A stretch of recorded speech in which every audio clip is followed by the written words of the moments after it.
मेवाइ अनला दाउ दिनैनि ओंख्रिया बेखौ आंनो हादों आंनो संगोन आंनो जागोन आंनो सुस्रांगोन जाम्बि नोंलाय मानोथो फैयाखै आंनाव नों फैबाथ' आं बिदि मावनो हामोन ना मानो फैयाखै नों जाम्बि नैबे जाबाय दाउ बेदर सावलायबावनायसो नै अनला मेवाइ दाउ ओंख्रिया नै नायदो जि साइज जाखाबाय जारौ जेन सिख्लाफोर बिउटि पार्लाराव हाबनाय बायदि समायना रमायना जाखाथारबाय हाब गोथावानो मुगैलायसिगोनसो आं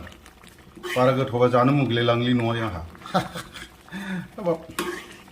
आंनो संबाय नै नों फैयाखिसै नालाय आंनाव जाम्बिलाय नों फैबाथ' आं बिदि संनानै नङामोन आरो नोंबो मोनजागौमोन फैबायबायबा आइयाय रद' बारा मुगैलाय लाङोलाय एफा गोथाव टेक दा लुबैलै बोथोर जोबनायाव मेवाइ जानांगौनो बोथोर गैला अनला मेवाइ दाउ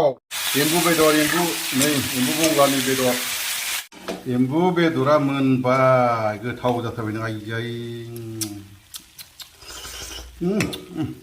खुदै गनो नालै जाम्बिनो आंनाव फैबा मोनजासिगौ नै मानोथो फैयाखै नोंलाय नैबे जाबाय साम' लादाय एरख'नाय नै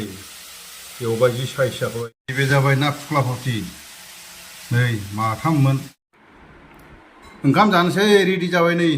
बे जाबाय साम' लादाय एरख'नाय फ्राय भाजा नैबेथ' जाबाय अनला मेवाइ दाउ बोथोर जोबनायनि नैबे जाबाय एम्बु बेदर भाजा एम्बु बंग्लानि नैबे जाहैबाय ना फुख्ला फुथि फ्राय बियो बे ना फुख्ला फुथि फ्राय गिदिरमोन